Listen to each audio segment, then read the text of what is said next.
In this video, you'll learn how to break up your simple chord progressions and turn them into stunning melodies. Like this.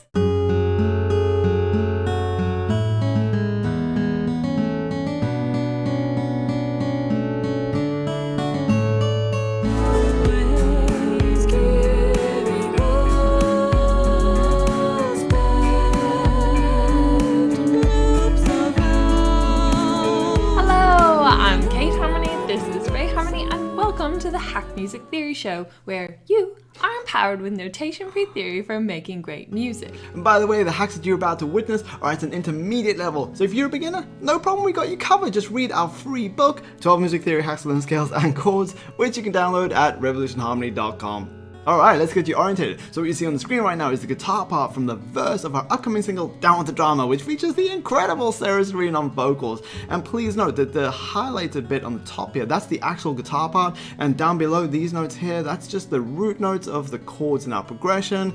They're just there for reference, and they're not actually in the final guitar. And if you missed any videos on the other sections of the song, then check out the playlist in the description below.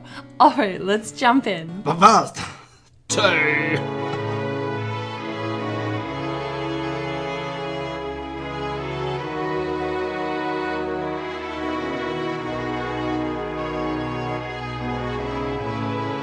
When you break up a chord and play it one note at a time, Instead of all the notes together, you turn harmony into melody. This magic trick is known as an arpeggio, which is just a fancy way of saying broken chord. and when you play a chord one note at a time, you also end up with a far more interesting rhythm. It's a win-win. Now I know what you're thinking. If arpeggios are that amazing, then why aren't all chord progressions played one note at a time? What's the catch? Well, the melodic nature of arpeggios can easily interfere with And even take attention away from your lead melody, so they often work best under simple lead melodies or in a section where there is no lead melody. Hack 1. Notes like bricks.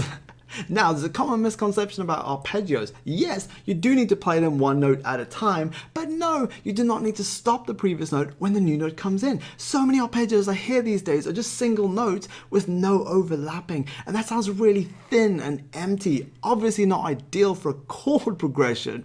So when you overlap your notes like a brick wall, you get the best of both worlds. You now have the contour of a melody, but with the thick harmonic texture of chords that sounds like this. Hack 2. Stairway to Boredom. Most arpeggios you hear these days walk unimaginatively up or down the notes of the chord, but a chord is not a staircase that needs to be ascended or descended. Yeah, you can start in the middle of a chord and then go up and then come down. You can do anything. So every time you turn a block chord into an arpeggio, challenge yourself to come up with an imaginative order for the notes and only use the ascending or descending options if it's really what your song wants from that chord at that moment. Right, so the very first thing you want to think about is what note in your chord you want to start on. And this is going to have a huge impact to what your arpeggio ends up sounding like. Because if you start on the lowest note in the chord, your arpeggio is going to begin with a much fuller sound. If you start on the highest note in the chord, it's going to begin with a much more delicate sound. And if you start on the middle note in your chord, you're going to get something in between those two extremes. So let's have a look at our first chord here as an example. So you can see that we're starting on the high note. And the reason for that is because we wanted this chord to just gently unfold to the listener. So we've got this delicate, beautiful high note to begin with, and then we bring in the low note for resonance, and then finally we introduce the middle note to fill things out. And then we repeat this arpeggio pattern until we move into our second chord.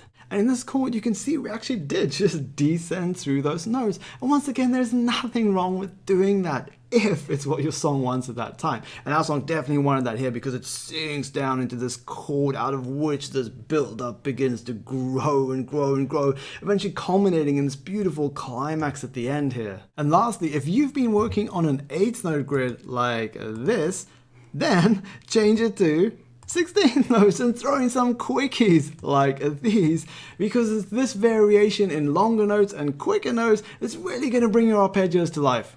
And just before the final playthrough, if you want a more in-depth lesson on writing chord progressions and arpeggios and all that good stuff, then we suggest our video 5 hacks for better chord progressions. So keep on watching because that's going to pop up on your screen right after the playthrough. And if you like our hacks, then please subscribe and hit the bell to get notifications. Also, we love hearing from you, so come say hello in the comments below. Thanks for joining the Hack Music Theory Revolution. We'll see you next week.